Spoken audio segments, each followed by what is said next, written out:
Omagyanatimirandasya Gyananjanashalakaya Chaksuron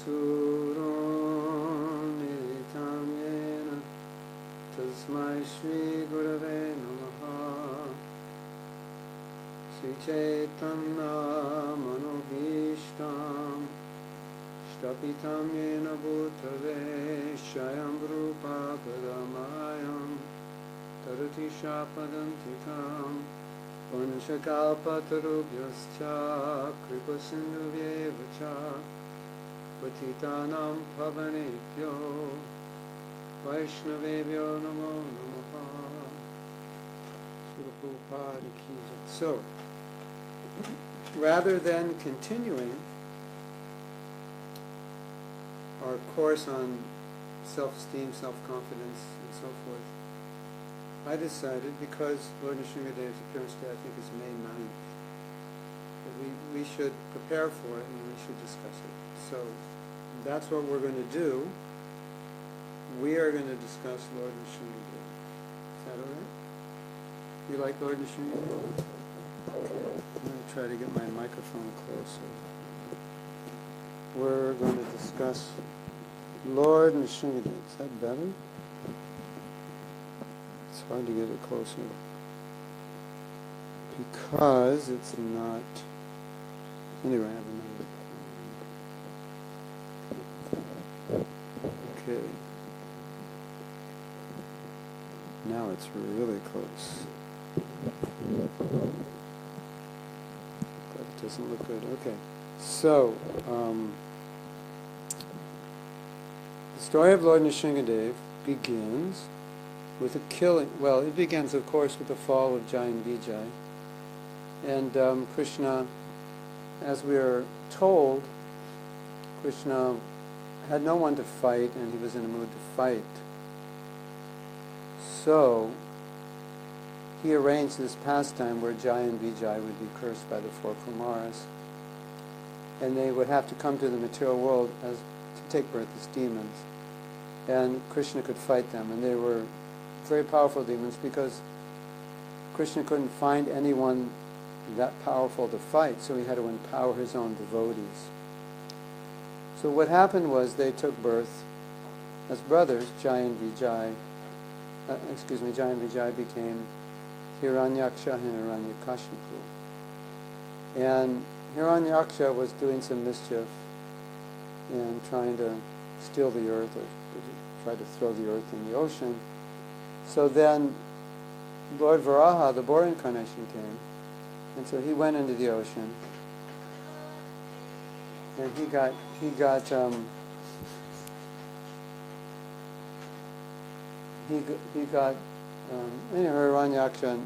didn't like what he was doing. They had a fight, and then as usually happens when you fight with God, you lose. In fact, you never win.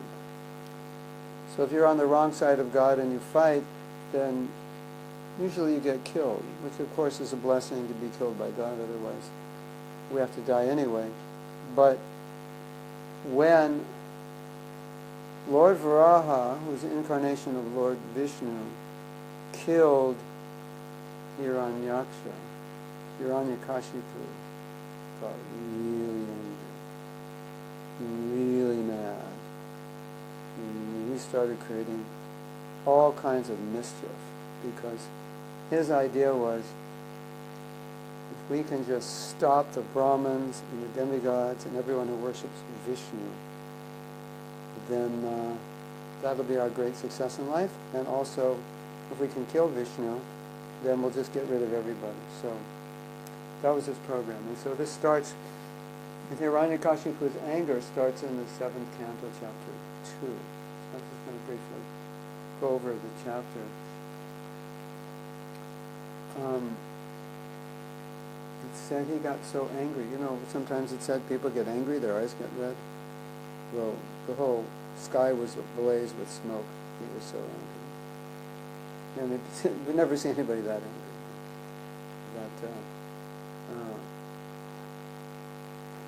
He was so angry there was smoke in the sky. That's amazing. So it gives you an idea of the power of Hiranyakashipu. So this is what he told his associates. He was so angry. He said, this is the plan. Demigods with Lord Vishnu killed my brother, so this is what we're going to do.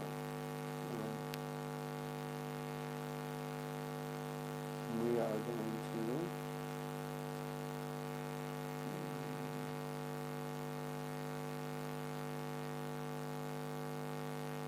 cut out the root of the tree.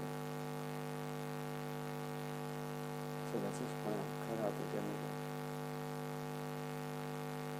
I'm going to go and kill Lord Vishnu, and you're going to go down to the earth. And the earth Hiranyakashipu was not in the line of Donald Trump. He was actually smart. And so he knew that the demigods were flourishing because of two things, Brahminical culture and Kshatriya government. So his plan was to destroy this. These people are engaged in austerity, sacrifice, Vedic study, regulative vows, and charity. Destroy all the people thus engaged. So he understood the root of the culture of these two things. Go for the root.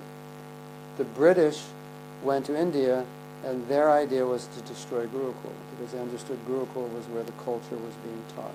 Destroy that, you destroy the culture. So the British, I don't know, they weren't as demoniac as Hiranyakashipu. He's number one, but they did, in destroying the Gurukul, you're doing the same thing, destroying Brahminical culture. So where there's Brahmins, there'll be sacrifice, there'll be puja, there'll be knowledge, and Brahmins will guide the Kshatriyas, and the Kshatriyas will ensure that people are given Krishna consciousness. So if you get rid of those two, pretty much you create a total mess. And that was his idea.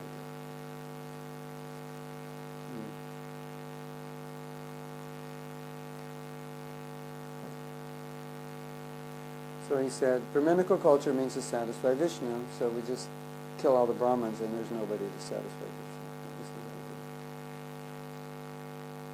And then the Brahmins encourage the Kshatriyas, and they won't be encouraged, because the Kshatriyas facilitate the performance of Yajna. So get rid of it. So there'll be no worship of Vishnu. That was his idea. The interesting thing about Hiranyakashipu is his whole point of existence is to get rid of Vishnu. So you can see now, he's not only planning to kill Vishnu, he's planning to kill everybody that worships Vishnu. And I always see that the modern version of Hiranyakashipu, not necessarily are they kings, but they're academics and scientists, because they're also killing Krishna. And they use different weapons, but they're using the weapon of knowledge. They're trying to kill God by using the weapon of science or theory. They're trying to kill God and then kill him with theories. It's very similar if you see what's going on. Academics it's all about critical thinking, which is another word of doubt everything. And faith is not part of academics. It's a good way to kill God. Just say faith is not knowledge. As if academics don't have faith, that's another word. Go wherever there is protection of the cows and Brahmins, and wherever the Vedas are studied, and set fire to those places. Cut from the roots trees there, which are the source of life. Isn't it? But actually that's going on now. And Prabhupada, in his purport, he said that one of the most sinful activities human beings perform is chopping down trees, killing trees. And he said the only reason to chop trees down is to use in Krishna's service, like printing books, maybe building homes. But it has to be used for yajna. He said otherwise it's one of the most sinful things. Isn't that interesting?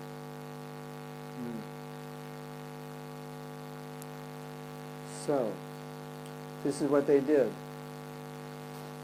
They set fire to the cities, the villages, pasturing grounds, cow pens, gardens, agricultural fields, natural forests, They burned the hermitage of the sadhus.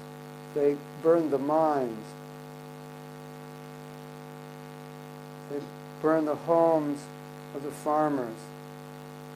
The mountain villages they burned. The cow protectors they burned. The cowherd men. They burned the government capitals. Can you believe it? What a demon he was. Just incredible. They broke down the bridges. They broke down the bridges and the walls and the gates of the cities. They cut down fruit trees. I can act it out for you. You understand? Any tree that produces fruit, cut it.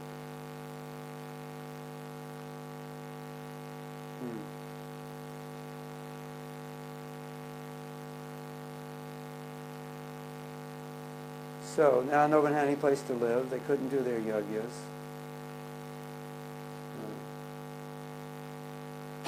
Now, okay, so that's going on. Everything's disrupted.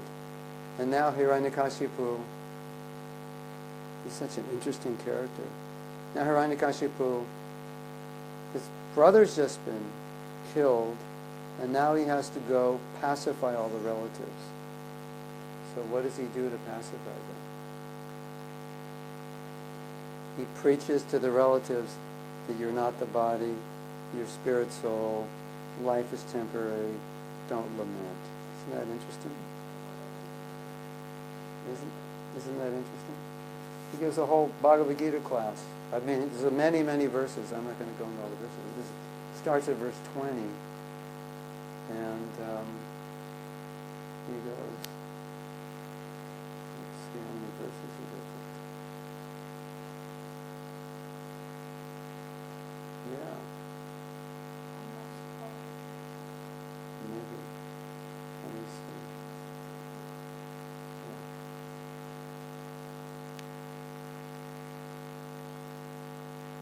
Yes. Can I find anywhere? I'll just check it. Yeah, he told a story about queens of Suyagna. Their husband died, and then what happened? Yamaraj incarnated and preached to them. He's not the body, don't lament. So I'm already up to verse 41, and he's still talking about it. Isn't that amazing?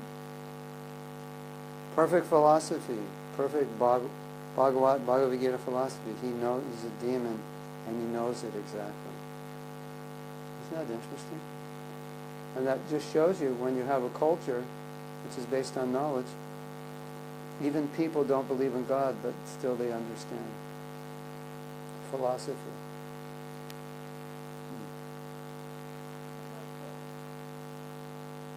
For material benefit.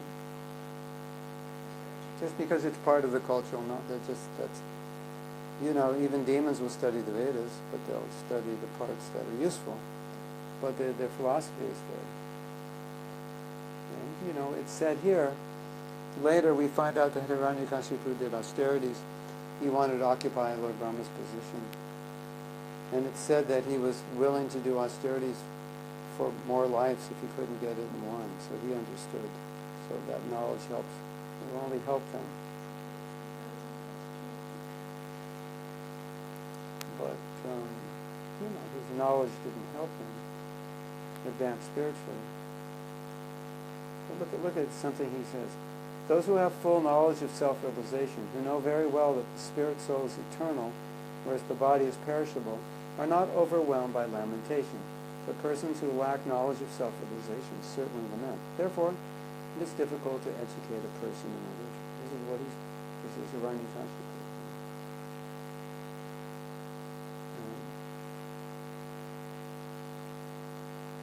So, I didn't actually finish reading all this chapter.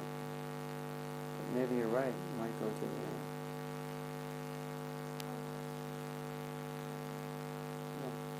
So anyway, he pacified. Hiranyakashipu preaches, tells stories, pacifies his family members, and then he gets back to business. And that's business. We'll learn about it in the next chapter. This is 7.2.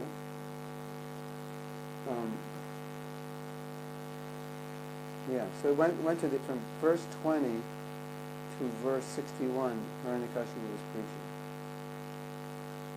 And you could actually quote Hiranyakashipu in all his preaching. It was perfect. So, now, the next chapter is chapter 3, and now he's determined to become the most powerful person in the universe. I mean, Krishna empowered him to be a demon, and so he's got the full Shakti, full demon Shakti. And he decides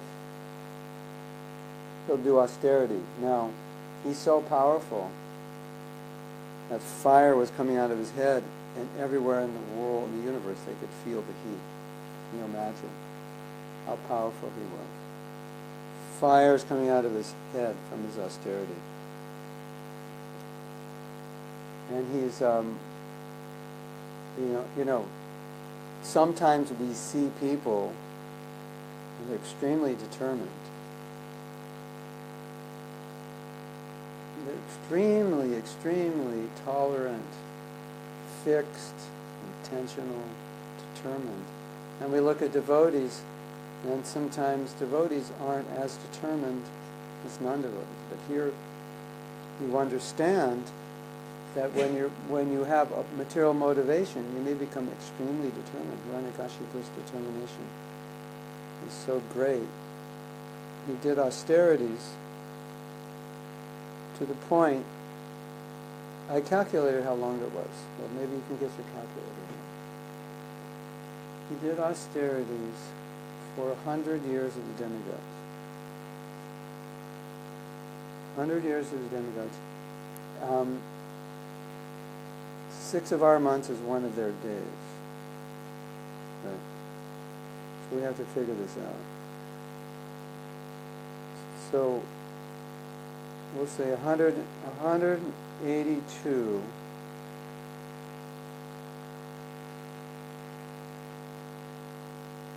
182 days, our days is one of their days. Right? So it would be 100 times 182, right? Yeah? Wouldn't it? Correct me if I'm wrong. If you take 100, so it's 182,000 years, according to my calculation. Well, someone else can calculate, but our 182 days is one of their days. So it's 182 times 100,000, which should be 182. Is it 182,000 or 18,000? 182 should be, maybe it's 18,200. 182 times 100 equals,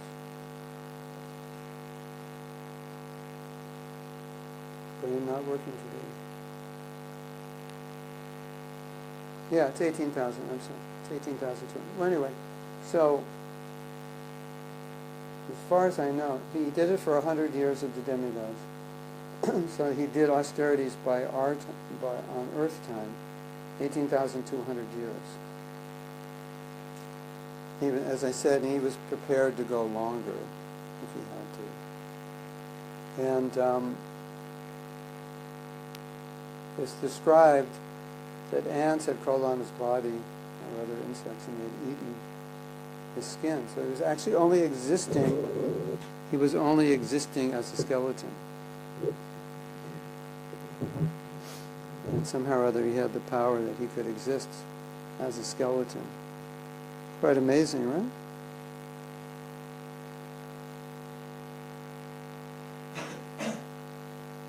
And everyone in the universe was frightened that who this person is so powerful. So when Brahma came down and said, "What's up? What's your program? What can I do for you? What blessing do you want?" Before this, the demigods had gone to Brahma and discussed the problem. Hiranyakashipu is dangerous. What are we going to do about him? He's got power over everyone. Even Narada Muni. Only Brahma, Vishnu, and Shiva he could not influence, but everyone else he could. So, what's going on? But anyway, Lord Brahma came, said, "What do you want?" And then he gave his recipe. And so, Hiranyakashipu had calculated every possible way you could die. Man, animal, inside, outside, day, night, heat, nature, forces of nature, fire, and hurricanes. So he calculated every way you could die, and then he asked for Lord Brahma to give a benediction that he wouldn't die in any of those ways, because he actually wanted to take over Brahma's position. And Prabhupada said that this is a demon. They serve a master very nicely, but their intention is to take over their position. And he gave the example that there was a devotee named Subhuti Roy, and he had a servant, young boy. That young boy later became like governor of Bengal. And this boy had a mark on his back, and his wife said, when he was married, his wife said, "Where did you get that?" And he said, "Well, Subhuti Roy hit me in the back when I misbehaved." And she said, "You should go kill him." And he couldn't do that because Subhuti Roy had taken care of him. But anyway, she forced him, so he poured water on Subhuti Roy. That makes him a Muslim. You're supposed to be, if a Muslim pours water on you, it means you become a Muslim. So Prabhupada used that as an example sometimes. The servant is trying to take the position of master. Anyway, Hiranyakashipu actually is asking, he worships Lord Brahma, he glorifies Lord Brahma. But his real motive is to become Brahma. And Brahma gives him all the benedictions. And then Hiranyakashipu, he goes into total ecstasy. He can't believe that he's got those benedictions in his life. So grateful. And it's interesting, the Prabhupada said he wanted to become Brahma, take his position. But he honored Brahma. He was offering him prayers as the supreme and glorifying his greatness and so forth. So, Lord Brahma said, "Okay, the first thing he wanted, Hiranyakashipu didn't want to die. Lord Brahma said, well, it's not possible because I die. So, can't do that." So then he considered all the conditions upon which would cause death, and he got those benedictions. Right? Okay. So then, after he got the blessings, I have to go a little further, we're in the third chapter. After he got those blessings, he really went crazy on steroids. He was like, Hiranyakashipu was like demoniac on steroids.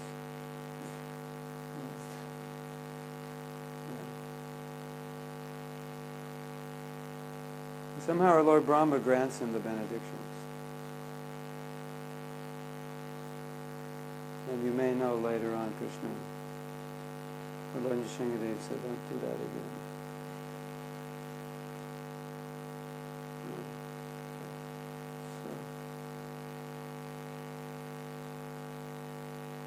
Now, I think it's nice, I don't know what to say, it's nice to study Hiranyakashipu. rather study Prabhupada, why study Hiranyakashipu? But you understand a lot about the demoniac mentality by studying Hiranyakashipu. And the irony is that his son, Prahlad, is complete opposite of him. So in this story, you have Prahlad, perfect devotee. You have his father, exact opposite. There's all the opposite qualities. So you're getting to study perfect person and the most imperfect person. And then you have Krishna, and how Krishna reciprocates with the demons, and how Krishna reciprocates with the devotees. So that's kind of one of the main themes of this story. You get to study the great qualities of Prahlad, and you get to really understand what is demoniac quality. And then you might say, well, why do I need to study a demon? Well, because we have those qualities, it reminds us of those tendencies. And if we don't work on those tendencies, they overcome us. You agree? Everyone has demoniac tendencies. He has them to the extreme. And I think it also helps us because oftentimes Prabhupada points out that leaders, many leaders are demoniac, and then you see these demoniac activities of Hiranyakashipu, and it just reminds you of what Prabhupada said. Right? It reminds me anyway. That, it's almost like they have Hiranyakashipu Shakti in their blood. Hiranyakashipu became the conqueror of the universe. He conquered all the planets, upper, middle, and lower. He defeated the rulers of all the other planets where there are living entities and brought them under control. Then, conquering the abodes of all, he seized their power and influence. Wow. You know, ISIS is trying to get a little piece of land. He's got planets. He's got every planet.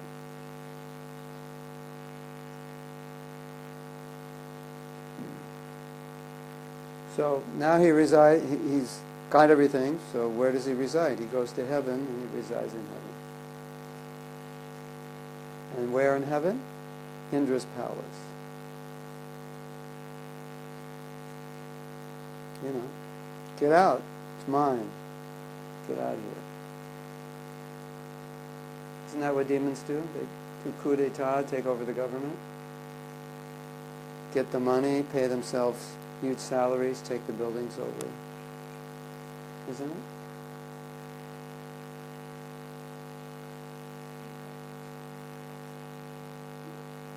Yeah, he took over. I mean, he has his army, but he's one powerful guy, and everyone's afraid of him, so it's pretty easy to take over. You've got so much power, and just get rid of you.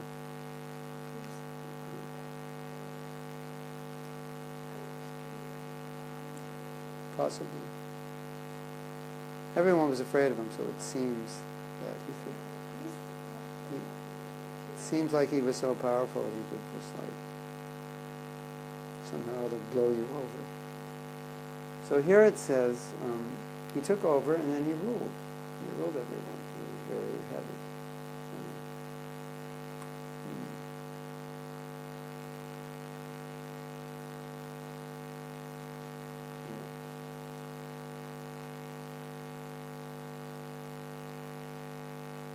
So everyone in the universe worshipped him. They were just afraid of him. They pacified him.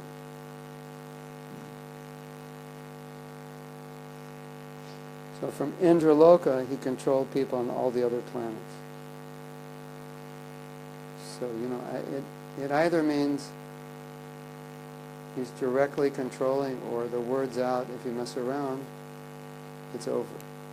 Hiranyakashipu and his people will destroy you.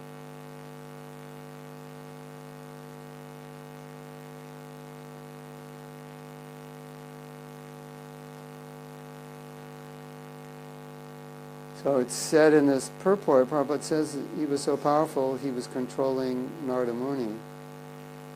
And the Prabhupada says sometimes asuras can become so powerful that devotees are afraid of them. Like governments, like in Uzbekistan or something, governments destroying our buildings, making Krishna consciousness illegal. These are just little Hiranyakashipus causing trouble for devotees.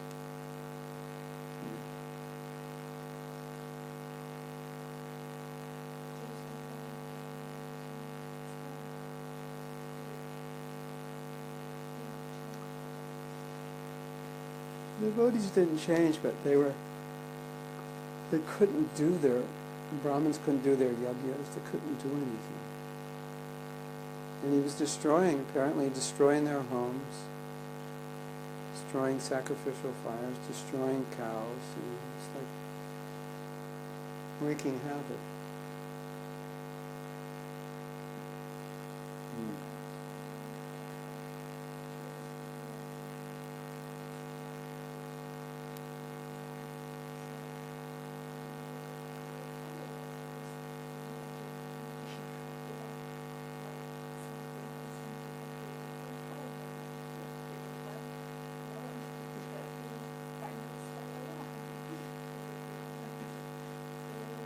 Well, I think from what's described here, all his followers have the same mentality as him. So they're very willing to inflict suffering on others as soon as he orders.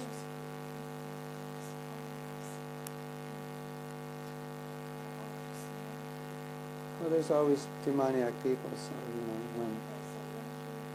and maybe he was good at propaganda. But, so probably a combination of both. You have people that are ready because they're demoniac and they want to get a piece of the pie, and if I serve him I can get some position, some wealth. And then other people might just go along because they've been brainwashed, and others may go along just for security. If I don't go along, I don't have security.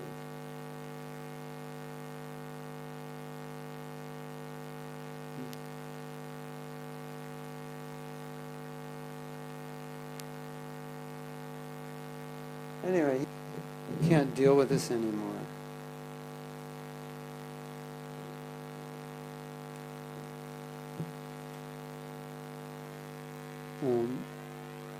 We can't deal with this guy. And he's destroying the universe. What are we going to do? So, Lord Vishnu said, "Don't worry, I'll take care of him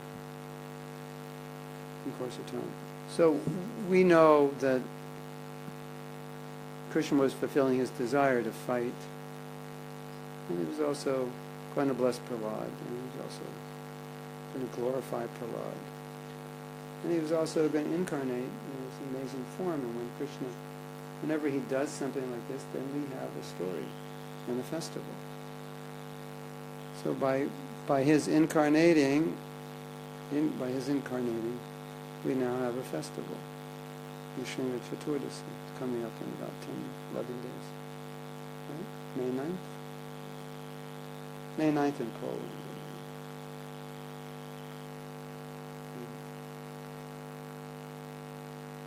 So the demigods approached Lord Vishnu. Lord Vishnu said, "Don't worry."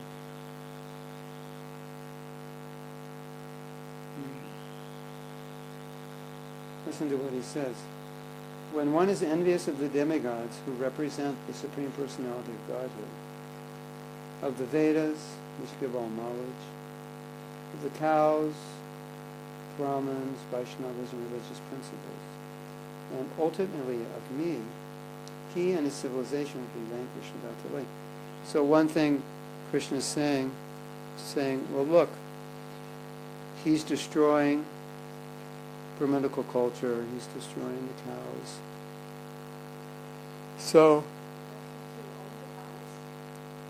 it looks like it. I don't know how many follow, but it was attempting to destroy Brahminical culture, which means killing cows. So Krishna here is saying, anyone who does that will be destroyed.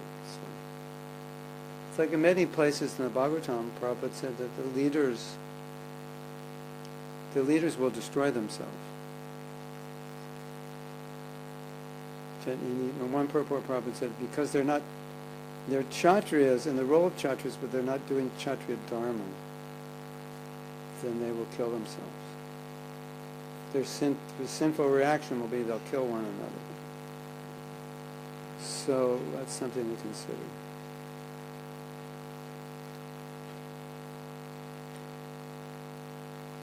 But that's what Lord Vishnu is saying. He said, if you live like this, you're going to be destroyed. And then Prabhupada, many times it said there'll be a world war, or the world will come to a point where there's no food, or the economy will fall.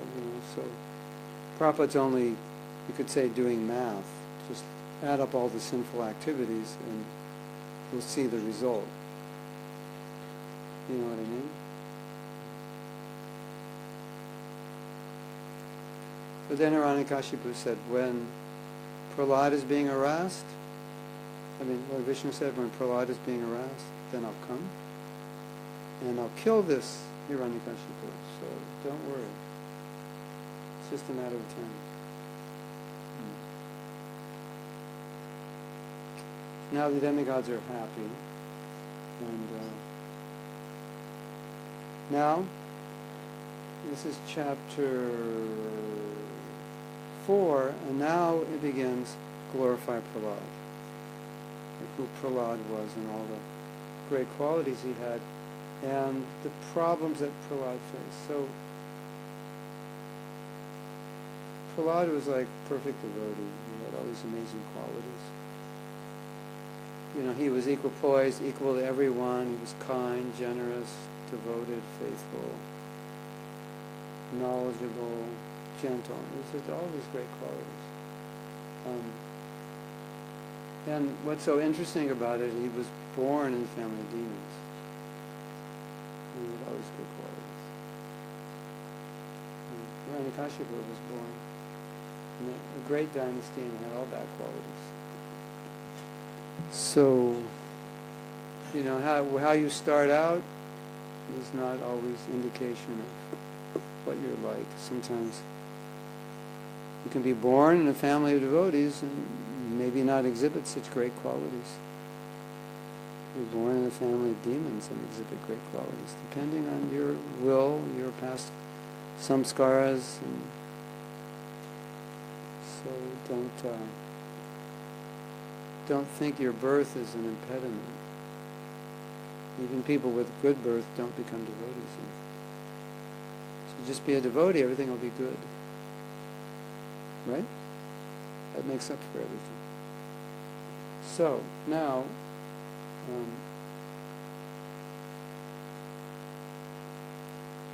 the Bhagavatam is describing that Prahlad had the same qualities that Krishna had, because what you find in Krishna, you find in a devotee, except for some qualities that you find. So when the idea is, when you become pure, you're basically exhibiting the same qualities Krishna has. It's pretty nice, right? Pretty interesting, isn't it? And I was just, I was reading Bhagavatam on the plane. And Prabhupada was saying, it was a conversation or something. And Prabhupada was saying how what we think is natural, which is to not be Krishna conscious, it's not natural. And being Krishna conscious is natural. So it's always nice to meditate on this. It's natural because it's divine, and we are spirit. So these qualities, we have these qualities. And it's nice to see other devotees, or even non-devotees, as potentially, we have these qualities, but they're dormant. So to see everybody potentially with all these good qualities, then you can appreciate people. A lot of times we don't appreciate people, and we wonder, well, how could I appreciate them? And you see within them the potential to exhibit all the good qualities that Krishna has, or most of them. Then you can appreciate everybody that have that potential. Right? Yes. No, maybe. Good, bad. I say yes. Tak.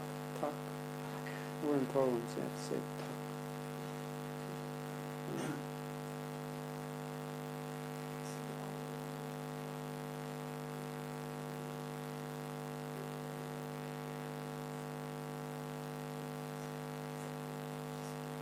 Because apparently he wasn't a devotee, and he accidentally did some devotional service that blessed him, and then with that blessing he got to hear in the womb from Narada and became purified. Because in one of the verses it says, Prabhupada says, Prahlad had demoniac blood flowing through him. So he's in this, he's got a father who's quite demoniac, so that blood is getting this really bad blood. But he became purified and exalted, and Krishna wanted to show that exalted people can take birth in bad families.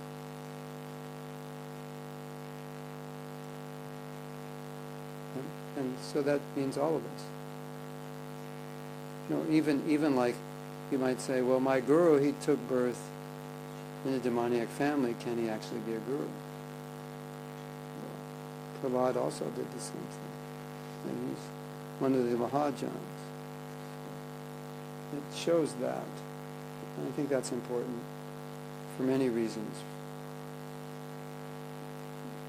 One of the principal being for our own faith, because we're also born in demoniac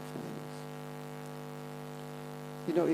If you put too much focus or stress on the fact that you're born in a demoniac family,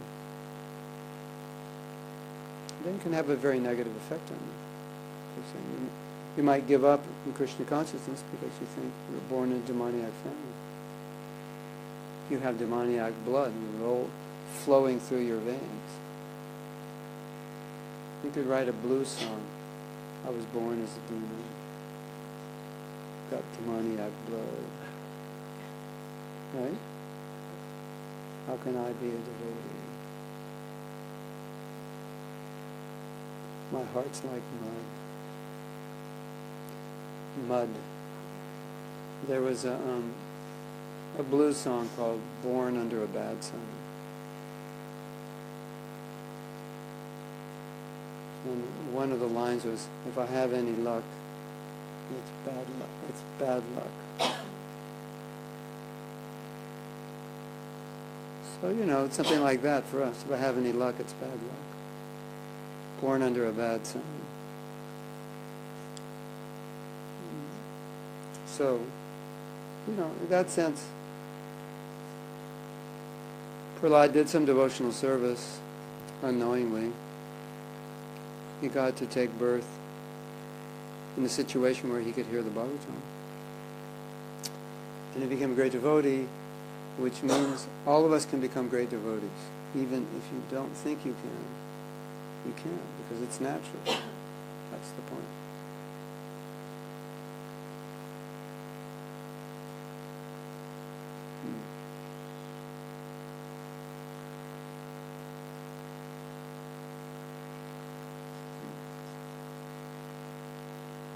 Prahlad was completely Krishna conscious. Actually, he was on the stage of Baba. Somehow.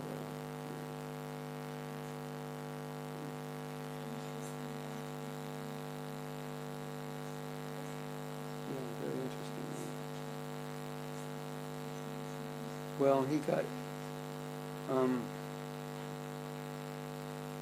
took advantage. The question was, he did a little service and then he became so Krishna conscious. How?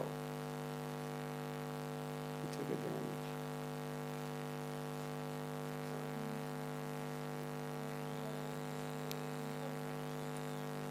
You take advantage, yeah. But you see that in Krishna consciousness. We're all coming from basically the same background. But this is some devotees are just very serious about devotional service, and they make a lot of advancement. You have the devotee who's very determined and very attached.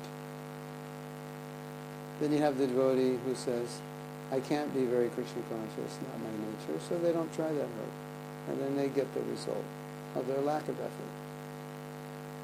Or the degree of effort they make, they get that result. And basically that's how Prabhupada preached. It's like, it doesn't matter what happened in the past, just take it now. If you take it now, you'll become Krishna conscious. It doesn't matter. You might say, I don't feel like I'm really a good devotee. That's okay. That doesn't matter. It's what you're doing now that matters. Right?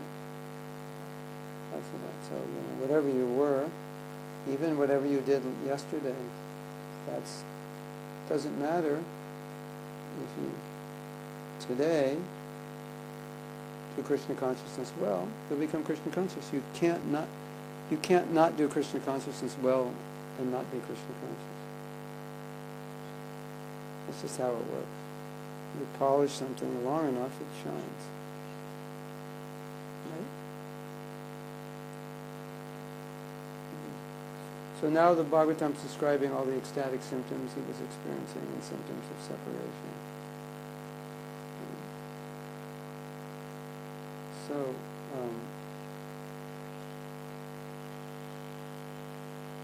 now as you know,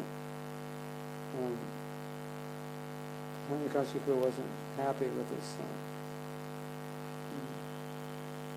So, Hiranyakashipu was initially affectionate to his son.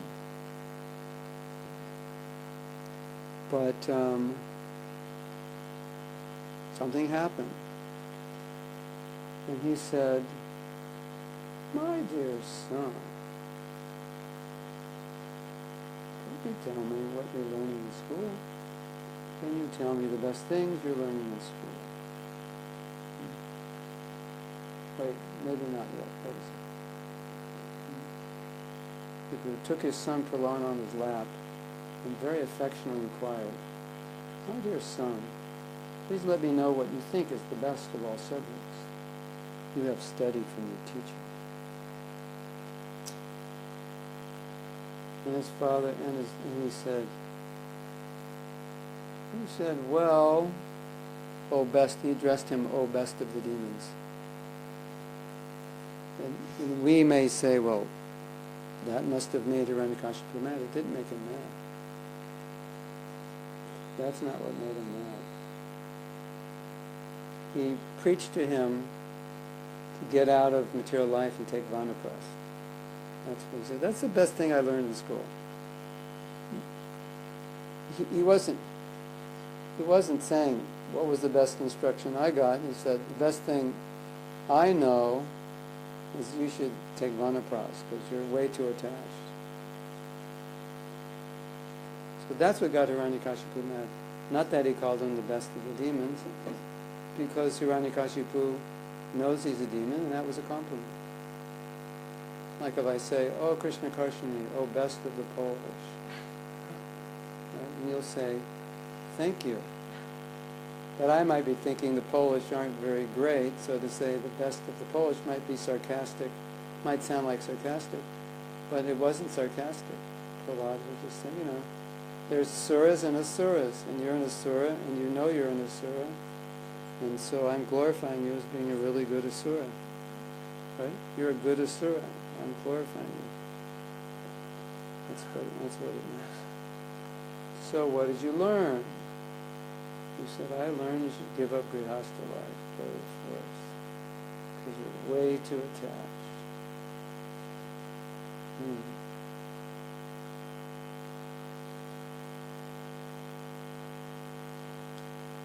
So now, Hiranyakashipu was thinking, wait a minute, I'm sending him to the University of Atheism, to the University of Asura Vidya Loka. How is he learning all these things at Asura Vidya Loka? Who's teaching him? So he's thinking, somebody. So anyway, let's read on. He's wondering, where is he learning these things in school? He said, what did he say? He thinks there's some enemy in school. Somebody has come in disguise. Now, this is interesting. Hiranyakashipu was thinking, somebody's coming in disguise as a teacher, as a representative of me, and they're teaching about Vishnu and spirituality. So the enemy has come in disguise. And in the purport here, Prabhupada's talking about disguise. Like, can we use disguise? And he talks about how a devotee, for preaching Krishna consciousness, will wear Western dress if that's helpful.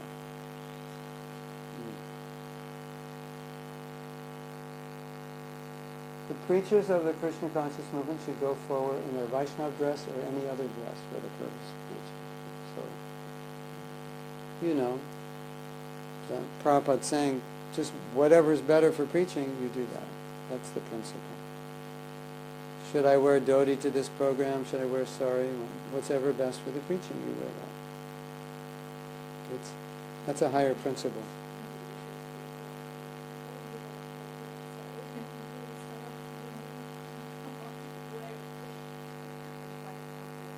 That's already being done. So. Anyway, here's the authorization for it.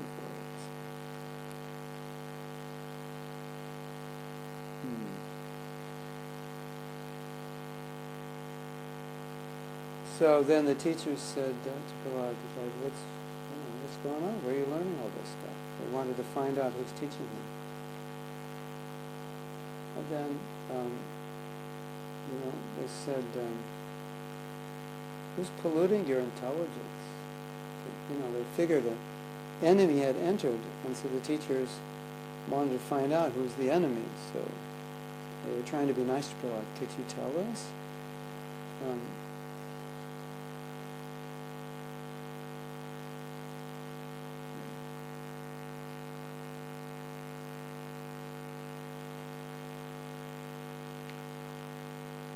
Let me offer my respect, this is Prahlad, let me offer my respectful obeisances unto the Supreme Personality of Godhead, whose external energy has created the distinctions of my friend and my enemy, by diluting the intelligence of man.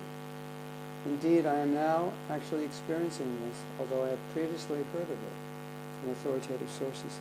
So, this was his answer to the question, who taught you this? The enemy. And Prahlad saying, I don't see enemies. He didn't answer the question directly. So, there's a lot of the Bhagavatam here. Stay. There's connections going on here. So we're going to end here. Anyone have any questions out there? Ask now, or forever hold your peace.